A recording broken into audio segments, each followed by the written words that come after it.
guys, jumpa lagi dengan Mimin Oyen GG. Mari kita lanjutkan cerita Donghua Dewa Xiaoyan part 10. Ayo langsung aja kita ke alurnya. Pada saat ini, sebuah suara keluar dan semua orang berbalik serempak.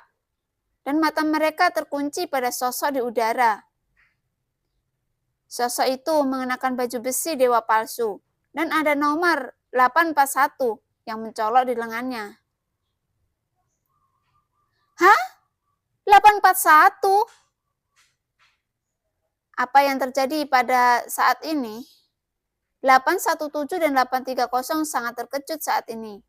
Melihat sosok di depannya yang mengenakan baju besi dewa palsu, benar-benar merusak pikiran mereka. Dia bukan 841. Aku tidak tahu bagaimana dia bisa menggunakan armor dewa palsu. Tapi aku yakin dia bukan 841.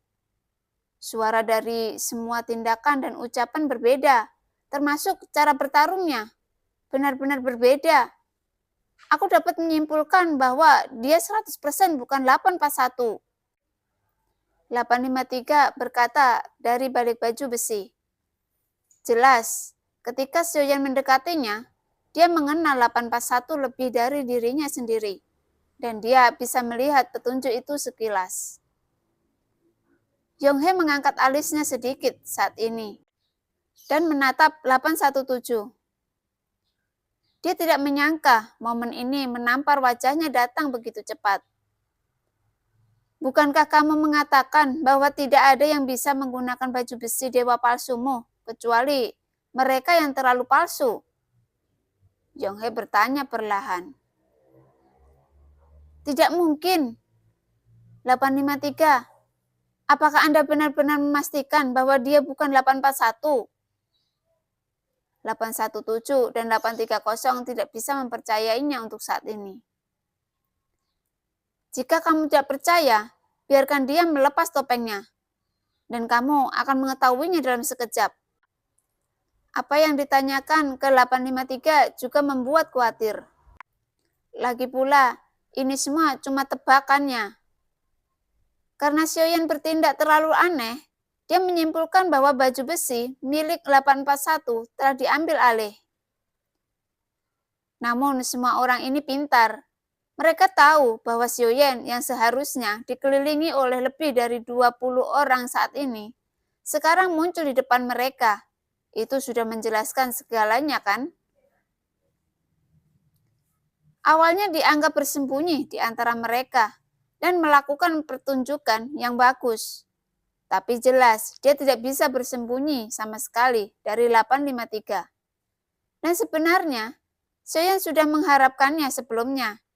Tapi kemampuan akting 853 benar-benar bagus. Jadi kamu tidak dalam keadaan koma saat itu? Xiaoyan bertanya dan menatap 853. Dia tidak bisa menahan rasa penasarannya. Dan 853 tampaknya benar-benar menipu dirinya sendiri. Saat itu, aku memang dalam keadaan koma. 853 menjawab Xiaoyan dengan serius. Itu tidak heran. Anda tidak bereaksi sama sekali ketika Anda jatuh begitu keras. Dan saya pikir kemampuan akting Anda telah mencapai tingkat yang sempurna. Suara aneh Xiaoyan keluar perlahan. Hah? Tulang rusukku ternyata patah olehmu. Dan ketika 853 mendengarnya langsung, dia bereaksi dan tiba-tiba marah. Maaf, aku tidak tahu kamu benar-benar koma. Suara Xiaoyan keluar dan dia bisa mendengar senyum dalam suaranya. Sepertinya aku tidak perlu mencarimu lagi. Kamu membunuh semua pembangkit tenaga Taishu, dan itu terlalu nyata untukku. Membuat suara suram 817 keluar perlahan. Sosok Xiaoyan perlahan-lahan turun. Dia tidak terburu-buru atau lambat, dan mendarat di depan 5 orang dengan mulus. Tampaknya menghadapi 5 orang ini, Xiaoyan tidak bingung sama sekali, dan ketenangannya membuat orang merasa sangat menakutkan. Misalnya, Pada saat ini, Yuking, matanya yang indah tiba-tiba menyusut karena dia telah mengikuti Xiaoyan untuk sementara waktu. Dan suara dari dalam baju besi itu sedikit berubah karena dia di dalam baju besi itu, tetapi Yuking masih bisa membedakannya. Suara ini adalah Xiaoyan. Yuking bergumam pelan. Yuking juga telah melihat tindakan yang begitu tenang. Kepercayaan diri dan ketenangan yang memancar dari Xiaoyan sama persis dengan tuan istana mereka. Mana buktinya? Tidak ada bukti. Kamu memfitnah saya. Suara Xiaoyan keluar perlahan. Bukti? Bukankah baju besi di tubuhmu adalah bukti nyata? 817 mencibir dan berkata dengan nada marah. Baju besi ini milikku sendiri. Xiaoyan berkata dengan serius. Tetapi lebih tepatnya, itu tidak dapat dihitung sebagai miliknya. Karena baju besi dewa palsu dari klan Taisu rusak dan kemudian diperbaiki dengan mengintegrasikan 841. Apakah kamu 841? Lupakan saja. Aku tidak ingin terus membuang waktu di sini dengan kalian. Aku akan membunuh orang-orang Taisu dan aku akan membunuh Taiking dari istana berburu kalian. Jadi, akulah orang yang kalian cari. Sudah berhentilah berpura-pura dan aku akan bertarung. Xiaoyan mengangkat bahunya. Dia terlalu malas untuk terus membuang waktu di sini. Bagaimanapun, kelak pasti ada pertempuran dengan mereka, dan tidak mungkin baginya untuk pergi hari ini. Belum lagi, Xiaoyan tidak ingin pergi sekarang. Dan cepat atau lambat, dia harus bertarung dengan mereka. Tetapi jelas, dia tidak dapat bersaing dengan kekuatannya yang sendiri saat ini. Tetapi Xiaoyan tampaknya hanya sendiri. Tetapi pada kenyataannya, ditambah beberapa senior dari labu dewa bermata 9 dan 4 binatang buas di Lingsu. Bahkan jika dia tidak ingin menggunakan kekuatan permaisuri, Xiaoyan tidak akan serta-merta kalah dalam pertempuran ini dengan mengandalkan kekuatannya sendiri. Anak itu memang sangat arogan.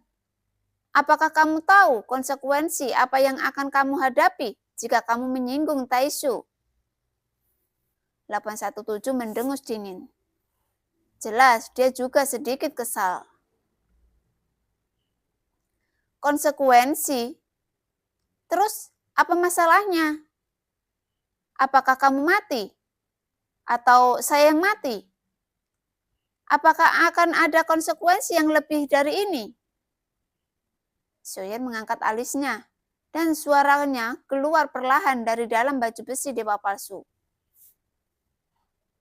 Adapun Yonghe, saat ini dia tidak pernah membuka mulutnya dan melihat sekeliling dengan hati-hati. Dia menempatkan Xiaoyan di matanya. Dan orang yang benar-benar membuatnya cemburu adalah permaisuri yang tidak tahu di mana keberadaannya. Jadi, apakah Anda melakukan 1 lawan 5? Itu bukan tidak mungkin. Sekarang, aku ingin mencobanya. Xiaoyan menjawab dengan enteng. Sangat arogan. Kamu sangat arogan. Ayo, bunuh dia. 817 juga diprovokasi lagi. Dan lagi oleh Xiaoyan. Dan dia tidak tahan lagi. Dia segera berteriak keras dengan marah. Mereka bertiga datang dari arah yang berbeda. Dan serangan sengit mereka menghantam Xiaoyan sekarang.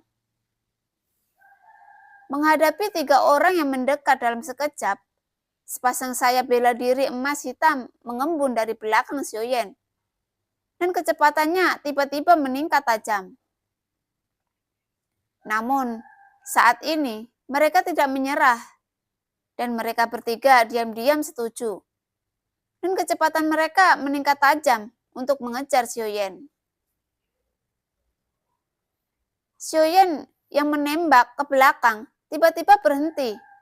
Dan bukannya mundur, dia tiba-tiba maju. Dia dengan cepat menghindari serangan 853 dan 830 dan langsung mendekati ke arah 817.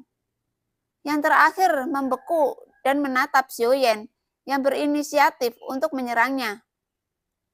Namun pedang raksasa hitam di tangannya menebas dengan ganas. Hanya saja kecepatan Xiaoyan mencengangkan dan sayap dewa bela diri mengipasi sepenuhnya di belakangnya. Satu ke samping kemudian menghindar dan mengikuti pedang raksasa hitam yang hilang, muncul di depan 817. Pada saat ini, tinju di pinggang Xiaoyan membanting seperti bola meriam. Duar! Armor dewa palsu terus-menerus ditumpangkan di lengannya dan berubah menjadi armor tinju besar yang meledak ke arah 817 seperti gunung. Yang terakhir, dia tidak terburu-buru untuk melarikan diri. Pukulan Xiaoyan mengandung kekuatan yang sangat menakutkan. Dan kekuatannya dicurahkan dengan liar.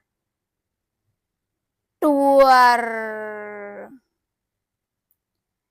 Ketika pukulan itu mengenai jarak telapak tangan dari tubuhnya, 817 memancarkan cahaya hitam dari seluruh tubuhnya. Itu yang jelas merupakan lapisan perlindungan pertamanya. Tapi di hadapan Xiaoyan, itu mengandung kekuatan fisik abadi dari klon dewa asli. Dan kekuatan abadi dalam baju besi dewa palsu. Dan pukulan yang dibentuk oleh jalinan dua kekuatan abadi, cahaya hitam menelan dengan panik. Dan itu hanya nafas yang runtuh dan terbuka.